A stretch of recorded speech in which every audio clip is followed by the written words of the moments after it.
Cameron Herron is a 21-year-old boy off Tampa, Florida, who was allegedly involved in a crash that involved the death of a mother and her daughter. Cameron was a student at Tampa Catholic High School and graduated in the year 2018. Herron belongs to a well-off educated family. He has an older brother by the name of Tristan Herron and no other siblings. Cameron's mother is a retired South Tampa insurance executive, whereas Cameron's father is a videographer. Cameron is originally from Texas, but moved to Florida due to Cheryl Herron's job. Therefore, he spent most of his childhood in Florida and other parts of the U.S.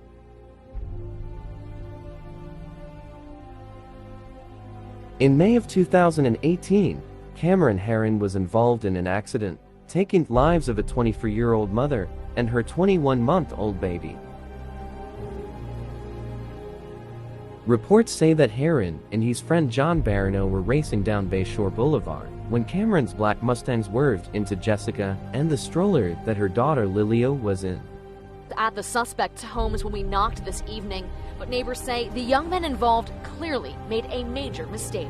Good kids, they've grown up, they've played with my daughter, never been in trouble, never had any issues with them whatsoever. Just a bad day for everybody concerned. Cameron's older brother was a passenger in his Mustang.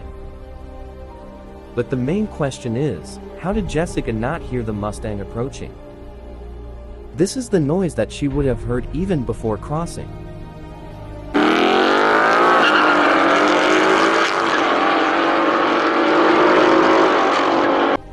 That is the exact same Mustang as Cameron's, but why did Jessica continue to cross? Did she even have the right to cross? Here is a picture from Bayshore Boulevard. From all angles there are no signs of any pedestrian crossings. There was no crosswalk anywhere near Jessica, but she continued to cross. That is also known as jaywalking. One time where the pedestrian really is responsible. When you have to cross the road, you have to be very careful about both ways when the cars are coming, because you have to be able to judge how fast they're coming. But why did they only put up crosswalks after this accident? There weren't any crosswalks in place where Jessica Ravenel and her 21-month-old daughter Lilia were crossing the road at the time. A day after that crash, the city lowered the speed limit from 40 miles per hour to 35. And over the next few months, police gave out more than twice the normal amount of speeding tickets. Then why 24 years for a person who was not fully liable for this accident? New trend. What I love about it is that I think the different places that they put them, walkers and bike riders will relearn where to cross the street instead of randomly crossing everywhere. Why was John Barano's name barely mentioned in this situation? Cameron was driving in the left lane, but at the crime scene his car was curving towards the right lane.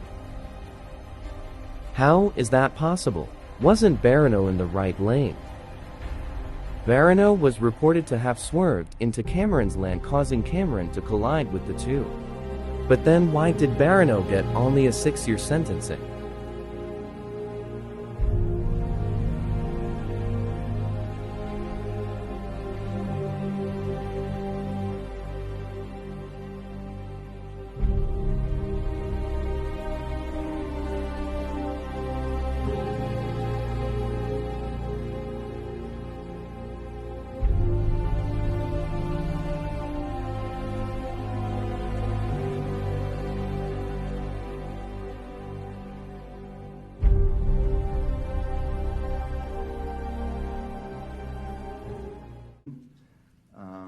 He was distressed, and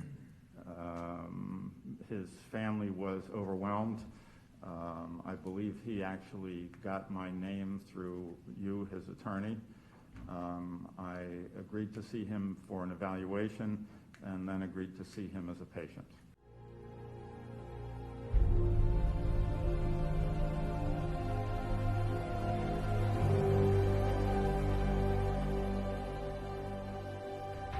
Stabilized a bit. That was partly related to his return to his faith his belief in God, his understanding that God forgives. He might never be able to forgive himself, but God forgives.